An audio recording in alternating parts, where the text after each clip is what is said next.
जलवर में मुल्क के वज़ीर आज़म ने इंतहाई एक घिनौना बयान दिया। इंतखाबात में सियासी जमातों को टारगेट किया जाता है, लेकिन कांग्रेस को टारगेट करते हुए मोदी ने कहा कि अगर कांग्रेस सरकार में आ जाएगी तो मुल्क की पूरी ज़मीनें, मुल्क की पूरी संपत्ति, मुल्क के पूरा सोना मुसलमानों के हवाले कर दिया जाएगा। ये इंतहाई घिनौना जवाब है। शायद प्राइम मिनिस्टर शिकस्त के खौफ से बुखलाहट में आ गए हैं और ये 224 वज़ीर आज़म को विदा करने का साल है। नरेंद्र मोदी की सियासत का ख़ात्मे का साल है और नरेंद्र मोदी सरवाइव नहीं करेंगे। अगर भारतीय जनता पार्टी की हुकूमत भी अगर बनती है तो नरेंद्र मोदी अब वज़ीर आज़म नहीं बनेंगे। मुल्क की हवाएं कुछ इसी तरह चल रही हैं। वज़ीर आज़म जो शख्स 10 साल रह चुका है, क्या वो सच्चर कमेटी की रिपोर्ट से वाकिफ़ नहीं है? क्या वो रंगनाथ मिश्रा कमेटी की रिपोर्ट से वाकिफ़ नहीं है कि मुसलमानों की इस वक्त मुल्क में क्या पोजीशन है और 75 साल में उनको क्या मिला है? माशी तौर पर, समाजी तौर पर, तालीमी तौर पर मुसलमान दलित भाइयों से ज़्यादा बिछड़ा हुआ है और मोदी ये कह रहे हैं कि कांग्रेस पूरे ख़जाने मुसलमानों को दे देगी। तो कांग्रेस के पीरियड में भी ऐसा कभी नहीं हुआ कि कांग्रेस मुसलमानों को दिल खोल कर कुछ दी है। सच्चर कमेटी की रिपोर्ट चीख कर ये कह रही है।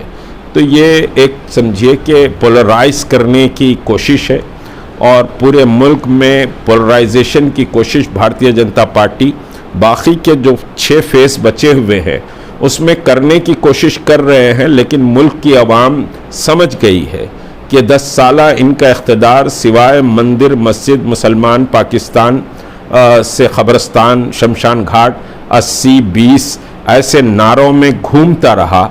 अब ये नारे नहीं चल रहे हैं। नारे तो समझिए कि साहब तरक्की के, विकास के, करप्शन के और फिर इलेक्ट्रल बाउंड का जिस तरह से लूट इन्होंने मचाई।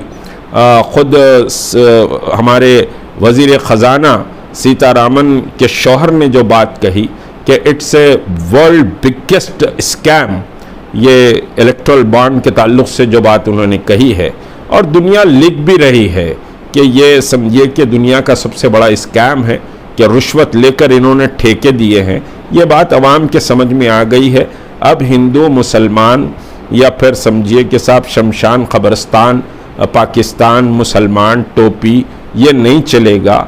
लोग तरक्की के नाम पर वोट देंगे और जो हिंदुस्तान का एक मोहब्बत का सोशल फैब्रिक था, वो सोशल फैब्रिक रिटर्न आता हुआ नज़र आ रहा है, जिसका हम इस्तकबाल कर रहे हैं और उम्मीद करेंगे कि जो बचे हुए 6 फेस है उसमें ये समझिए कि पोलराइज करने की कोशिश कर रहे हैं। राजस्थान में, मध्य प्रदेश में, उत्तर प्रदेश में, लेकिन सब जगह इनकी सूरत हाल ख़राब है।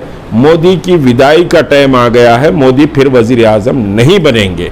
बीजेपी गवर्नमेंट फॉर्म भी कर ले तो भी मोदी वज़ीर आज़म नहीं बनेंगे। ये बात बिल्कुल क्लैरिटी के साथ है और जो गोदी मीडिया उनके पीछे भाग रहा है उसको भी समझने की ज़रूरत है कि अब मोदी का वक्त पूरा हो गया, मोदी की सियासत भी पूरी हो गई, मोदी शाह की विदाई का वक्त आ चुका है। तो ये जो बयान है 10 साल वज़ीर आज़म रहने के बाद सच्चर कमेटी से अगर आप वाकिफ़ नहीं हैं तो इससे ज़्यादा बदनसीबी की बात कुछ और नहीं है। इसका हम शदीद समझिए कि इसको मज़म्मत करते हैं इस बयान की और इंसाफ होना चाहिए, तमाम तबक़ात के साथ इंसाफ होना चाहिए, सब कुछ मुसलमानों को मिलना चाहिए। हम ये भी नहीं कह रहे हैं सबके साथ इंसाफ हो, ऐसी हुकूमत मुल्क में आए जो तरक्की की राह पर मुल्क को लेकर चले। शुक्रिया।